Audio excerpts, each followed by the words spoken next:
Mark Hochstein is the managing editor of CoinDesk. The following article originally appeared in CoinDesk Weekly, a custom-curated newsletter delivered every Sunday exclusively to our subscribers.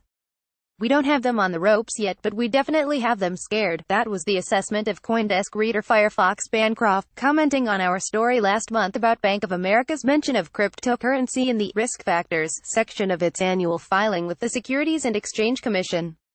Scared might still be a bit of an overstatement, but it's clear from the latest round of annual reports, also known as 1OK filings, that financial institutions, ranging from B of A's gargantuan peers to regional players, are taking Bitcoin and its brood more seriously than they did a year or even 6 months ago.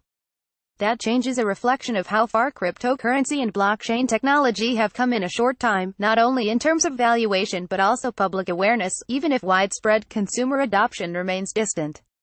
For Bank of America, the threat is twofold. Cryptocurrency use could make it harder for the bank to trace financial flows in order to comply with anti-money laundering laws, and the technology is a potential competitor to traditional financial intermediaries. Echoing the latter concern, J.P. Morgan said some financial services business lines, including payment processing, could be disrupted by technologies, such as cryptocurrencies, that require no intermediation. It was a striking acknowledgement from a company whose CEO famously called Bitcoin a fraud, though to be fair, he did later express regret over that remark. But it's not just Wall Street that's got crypto on its radar. Main Street banks like WesBanco in West Virginia and Iberia Bank in Louisiana also mentioned potential competition from the technology in their 10-Ks. Again, these are not the too-big-to-fail behemoths that Occupy and Elizabeth Warren rail against, they're the successors to the Bailey Building. And they think they might plausibly lose some customers to crypto. Perhaps the least surprising company to join this club was Goldman Sachs, considering that the investment bank started clearing Bitcoin futures for clients toward the end of last year, though it's not directly touching crypto. Square is, however, through its Square Cash App's Bitcoin buying feature, and one of the risk concerns cited by the payments company reflected this deeper involvement. It warned that accounting rules for publicly traded companies aren't clear on how to treat cryptocurrency, so there's the possibility that if auditors or regulators disagree with methods Square uses, it may have to restate previously reported results.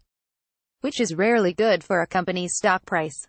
Kitchen sink. Stepping back, it's important to recognize that despite the disclosures, these companies may still consider the risk from crypto to be remote. Banks in particular tend to take an everything but the kitchen sink approach to their risk factor disclosures, likely as a CYA measure. The family-friendly term for that is cover your assets. For example, in Goldman Sachs' report, just before the passage on blockchain risk, is this warning: the use of computing devices and phones is critical to the work done by our employees and the operation of our systems and businesses and those of our clients and our third-party service providers and vendors. It has been reported that there are some fundamental security flaws in computer chips found in many types of these computing devices and phones. Addressing this issue could be costly and affect the performance of these businesses and systems, and operational risks may be incurred in applying fixes, and there may still be residual security risks. That could probably be said of almost any business in the world today, except maybe the guy selling hot dogs on the corner or a rug seller in a bazaar. Why include the obvious, along with the unlikely, in the list of contingencies? Under U.S. securities law, there's no bright-line rule for what's material enough of a danger that it must be disclosed to shareholders. In a 2011 case, the Supreme Court refused to adopt a statistical significance test for materiality, instead reaffirming a previous decision standard. Would a reasonable investor have viewed the undisclosed event as significantly altering the total mix of information available?